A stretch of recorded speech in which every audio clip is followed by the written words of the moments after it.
That night started just like any other. There was a comforting silence, the familiar quiet of home, but beneath it, everything was waiting to change. Liam and I, my twin, my other half, had always been close. People assumed we were identical in every way. Same thoughts, same dreams, same personalities. But while we shared the same face, our minds and hearts were anything but identical. Liam was the bold one, the one who always took charge, while I preferred to stay on the sidelines, observing quietly. We were like mirrors facing each other, reflections the same on the outside but different inside, shaped by nuances that only the two of us could really understand. Our parents had gone out of town for the weekend, leaving just the two of us behind. It was supposed to be an ordinary night, just us watching a movie, relaxing. But there was something different about that night, a subtle tension in the air that hadn't been there before. It was like the room itself was buzzing with something neither of us could put a name to. We sat side by side on the couch, both pretending to watch the screen, though neither of us was really paying attention. My thoughts kept wandering back to him, to Liam, in a way they never had before. Every now and then, our eyes would meet, and each glance felt heavier, as though we were silently asking questions neither of us dared to say aloud.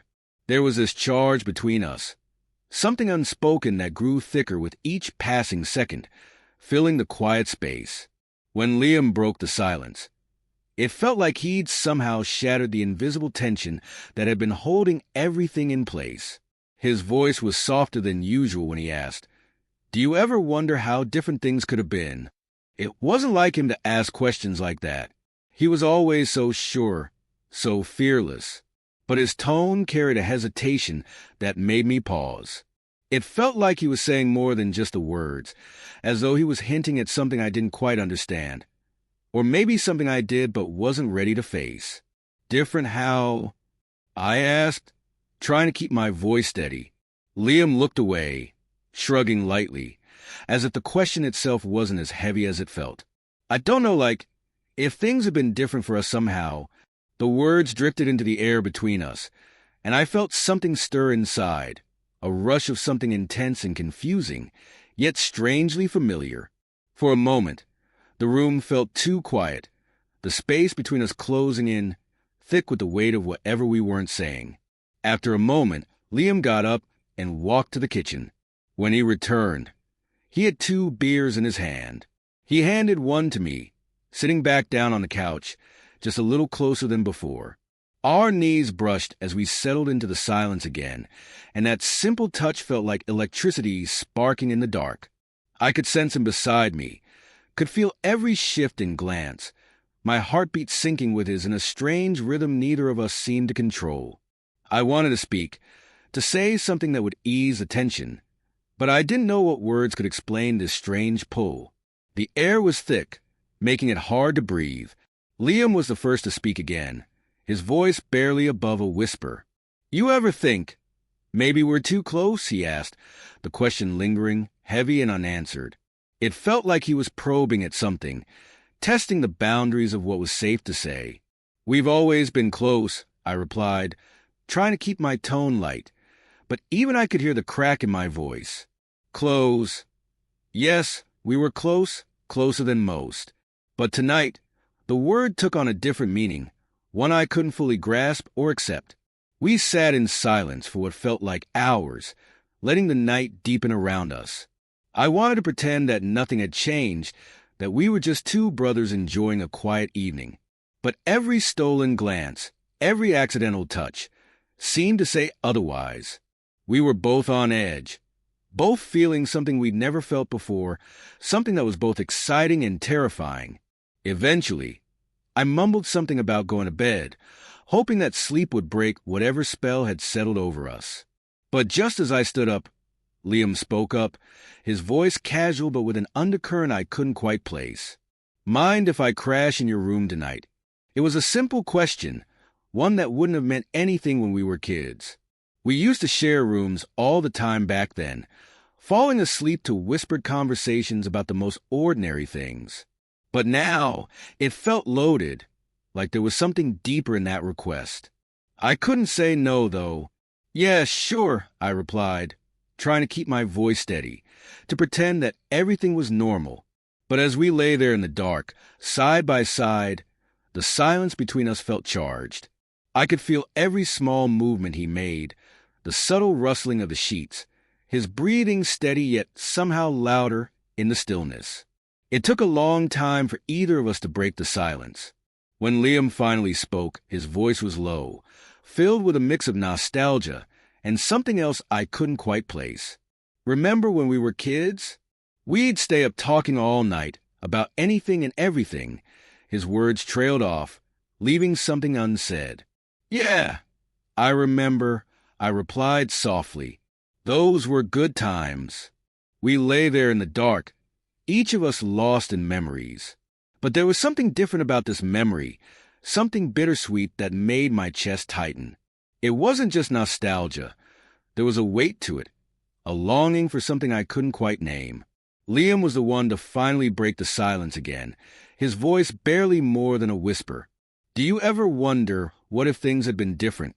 The question hung in the air, settling between us like a secret neither of us was ready to face. I wanted to ask him what he meant, wanted to press for details, but I was scared of what I might hear. Instead, I lay there in silence, letting his words sink in. A while later, he turned onto his side, facing me.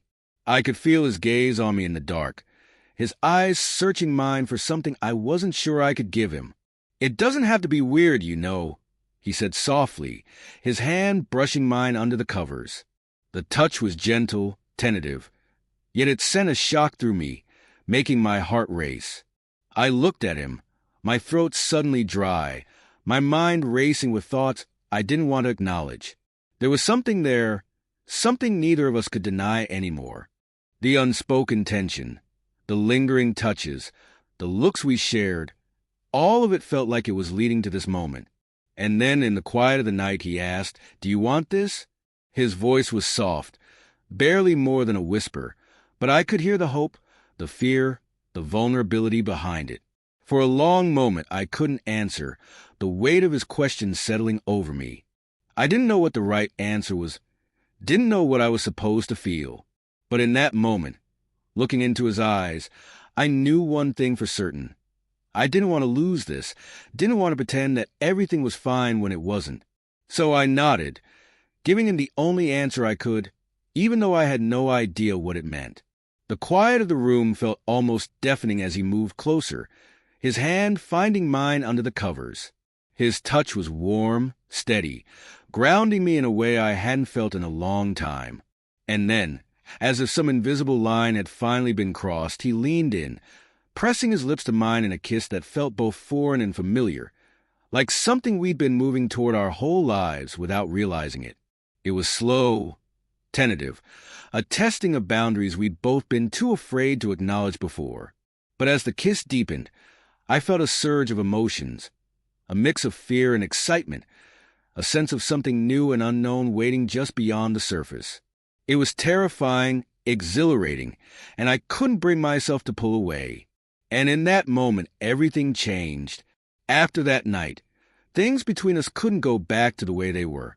Each day felt like walking a tightrope, balancing between the lives we'd always known and the uncharted territory we'd entered together. During the day, everything seemed almost normal. We still talked, laughed, even teased each other the way we always had. But under the surface, I felt a current between us, a silent pull that made each look, each accidental touch feel loaded with meaning. Our parents returned that Sunday, their voices filling the house as they laughed and talked about their trip. Liam and I sat through dinner, the same faces we'd been our whole lives. But I could feel the weight of what had happened pressing down on me, an awareness that everything had changed. They didn't seem to notice, didn't see the shift between us or sense the invisible line we'd crossed. I wondered if they could feel it, if somehow the change in us was obvious, but they went about the evening as usual, none the wiser. The days slipped by in that strange state of half-normalcy, and I found myself clinging to the small moments Liam and I shared when we were alone. At night, after everyone else was asleep, Liam would slip into my room, and we'd lie there side by side, the quiet between us comfortable, charged. We didn't always talk about what had happened, but there was a sense of understanding, of knowing that words weren't necessary. Sometimes, we'd talk about the past, about memories from childhood, laughing softly at things we hadn't thought about in years. Other times, we'd just lie there in silence, letting the unspoken tension grow until we couldn't ignore it any longer. One night, after we'd been lying in the dark for what felt like hours, Liam reached for my hand, his fingers brushing mine softly before tightening around them. "Do you think this is wrong?" he asked, his voice barely more than a whisper. There was a vulnerability in his tone I hadn't heard before, a sense of uncertainty that made my chest ache. I didn't know how to answer. Everything in me said it should be wrong, that this wasn't how things were supposed to be. But when I looked at him, when I felt his hand in mine, everything about it felt right in a way I couldn't explain. I didn't feel guilt or shame. I felt something deeper, something that ran through me like a lifeline, grounding me. "No," I finally whispered, my voice steady despite the storm of emotions inside. "It doesn't feel wrong." He exhaled, a soft breath of relief that felt like a shared release. In that moment, I knew he felt it too, that same sense of inevitability, of being exactly where we were supposed to be. The truth was, I was scared, more scared than I'd ever been, but I was also certain that I didn't want to lose him, didn't want to go back to a life where we pretended this didn't exist between us. We both leaned into the silence that followed, letting it say everything we couldn't put into words. And when he leaned in, pressing his lips to mine again, it felt like coming home. There was no hesitation this time, no uncertainty. His hands found their way around me, pulling me closer, and I melted into him, the barriers we'd built around ourselves crumbling with each touch. It was slow, unhurried, as though we had all the time in the world. His hands moved over me, warm and familiar, yet sending a thrill through me that I hadn't felt before. The world outside seemed to fade away, leaving just us, caught up in something that felt both timeless and brand new. We were exploring something that felt like it had always been there, waiting for us to acknowledge it. At some point, we both lay back, breathing deeply, the silence around us wrapping us in a sense of calm and belonging. I knew that what we had was fragile, that the outside world wouldn't understand. But I also knew that it didn't matter. Here, in this quiet, we could just be ourselves, free from the expectations and judgments of others. The days that followed were marked by stolen moments, quiet looks, and the feeling of something precious growing between us, something I couldn't name, but that felt as real as the ground beneath my feet. We moved carefully, cautiously, knowing that one wrong step could shatter what we had, yet unable to stay away from each other. It was a strange existence, both exhilarating and terrifying, but it was ours, and that was all that mattered. But reality started creeping back in, the tension of hiding this from the world, of holding on to something that felt so big, so life-altering, weighed on me. I could feel it in Liam, too, see it in the way he goes silent sometimes, lost in his thoughts, his expression distant.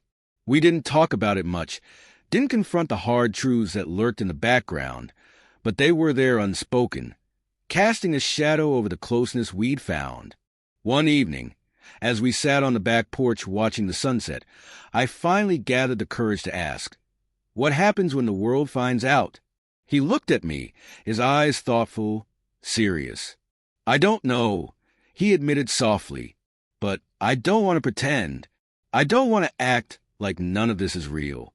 I nodded, my heart heavy with the weight of his words.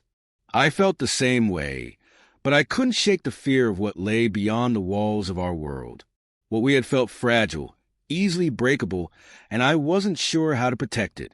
But as I looked into his eyes, I knew that whatever happened, whatever the world threw at us, I didn't want to face it without him. We both fell silent, letting the night settle around us, our hands finding each other in the quiet. We didn't have answers, didn't know how to move forward from here, but in that moment, It felt like enough to just be together, to hold on to what we had for as long as we could. The morning sunlight crept in softly through the window, casting a warm glow over the room. For a moment, everything felt perfect, as if the night had wrapped us in a shield, hiding us from the outside world. But with the new day came the inevitable weight of reality, and I felt it settle over me as I lay beside Liam, watching him sleep.